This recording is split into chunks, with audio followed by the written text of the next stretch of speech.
Hello everyone. In some of her voice lines, New Jersey boasts about the adaptability of the Iowa class, and questions why battleships can't evolve the same way carriers did. Obviously, this is just a cheeky nod to their 1980s reactivation, but let's follow that thought to its illogical conclusion, and speculate what upgrades she would need to be a viable combatant in the second quarter of the 21st century. Before we begin, let me lay out my criteria for this thought experiment. Viable and reasonable are the name of the game here. These ships are 80-year-old literal museum pieces. Some of the upgrades that people like to imagine for them would take so much time, money and work, they'd be better off cutting out the middleman and starting from scratch, instead of rebuilding them into something completely new. With warships especially, there's only so much you can upgrade something before it starts to hit limits. There's only so much space, power, or stability to go around. And if you max those out, anything new is going to come at the cost of something already there. With all that said, you can probably infer the fate of the 16-inch guns. They're staying. I'll be honest. If I could wave my hand and have them magically disappear, I'd do it. They are sat on some premium real estate for vertical launch cells. You don't need to make space within the ship for them, since you can just put them in the hole where the turret used to sit. While I understand the desire for naval gunfire support, I feel battleship cannons are a tad excessive, and in most situations don't offer much that a standard 5-inch can't. In spite of all that, I think the workroom required to get them out of there brings us dangerously close to the just build new ships threshold, so they can stay. With the burning question answered, it's time to address one of the biggest changes for this upgrade: the radars. Since their retirement, the threat environment has only gotten more complex and dangerous. The current radars aren't going to cut it anymore, when she has to face a combination of stealthy, sea-skimming, or both cruise missiles, ballistic missiles, whether they be traditional or hypersonic glide vehicles, drones, and whatever else will be thrown at her.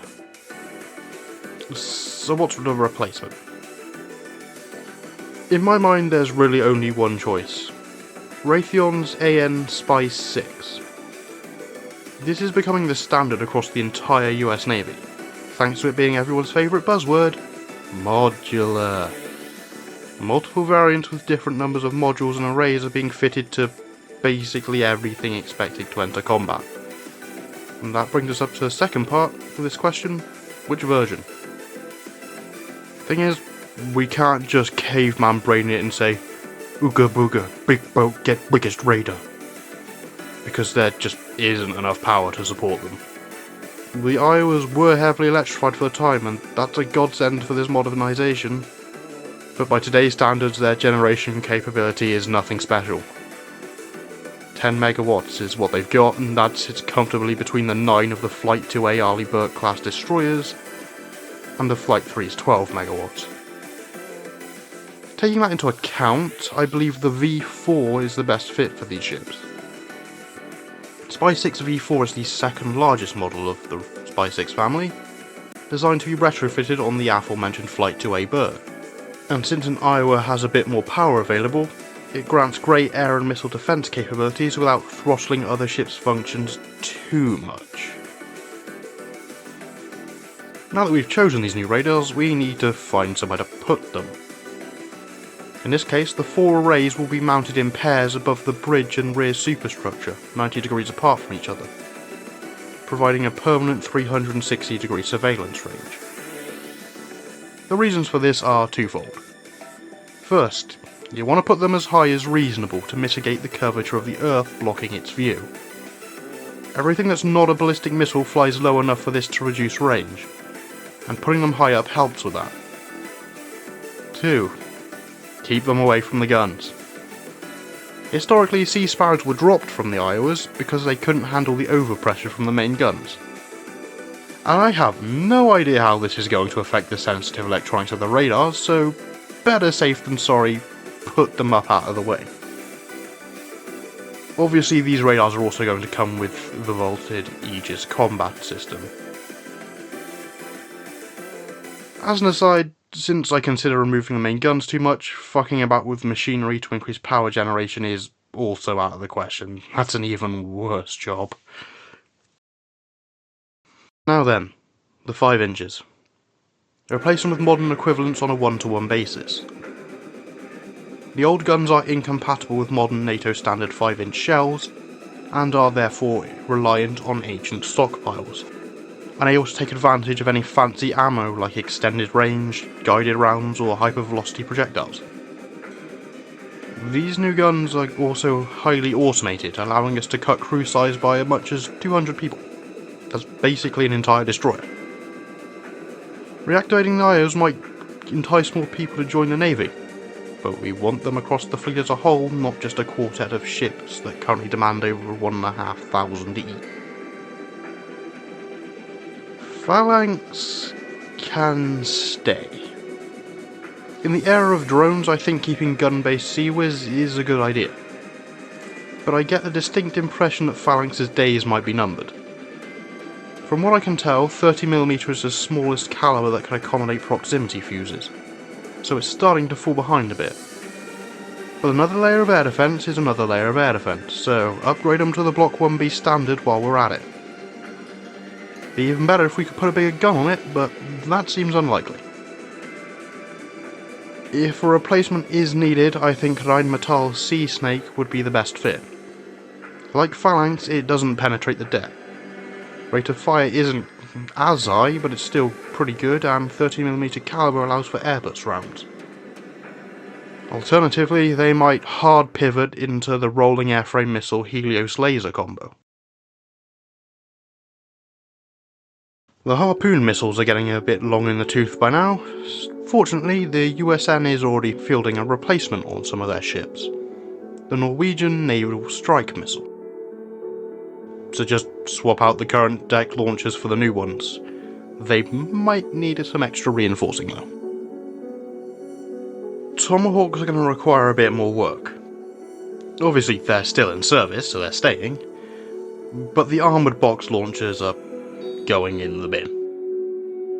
We are civilised overwhelmingly, gentlemen, here. We use vertical launch cells. The old launchers are grouped in 4 pairs, so I propose replacing each pair with a 32 cell Mark 41 complex. Strike length, of course, because who uses anything else these days? Each block take up roughly 6.8 by 5.2 meters. Well, put the conversions on screen. So they should fit snugly in there, with the caveat that anything below deck is going to need to be moved elsewhere. They do penetrate quite deeply. The last couple changes aren't as glamorous as what's just been listed, and are a bit out of my wheelhouse, so I'm kind of just going to speed through them. First of all, the flagship facilities could use updating. The Ticonderoga class cruisers are being decommissioned, and other ships will need to take up their flagship duties once they're gone. The Iowas can replace 4 of them, since they have those facilities installed, but they're probably going to need bringing up to snuff. The other is the Electronic Warfare Suite. The SLQ-32s fitted to the Iowas are still in service, but have gone through multiple rounds of upgrades since their retirement, so replacing the outdated equipment with new ones is advisable, given electronic warfare's increasing prevalence. And that's all my suggestions on how to make New Jersey, and her sisters, fit for purpose in the 21st century. Just to be clear, this was a fun little thought exercise, and I personally believe the Iowas are never returning to service. If they do, I'd be far more concerned than excited. They're a training and logistical nightmare in today's day and age, and while the USN isn't having a great time with shipbuilding right now, it's not so bad that they're pulling these things back into service. As always, I encourage you to share your own ideas for Iowa modernization or 21st century battleships. And since I know I couldn't pay you to stick to reasonable, go nuts, I guess. Apologies for the delay with this one. Writer's block has been kicking my ass these past few months. Should hopefully be back on track soon. But since I've run out of things to say, I'll leave it here. As usual, fair winds and following seas.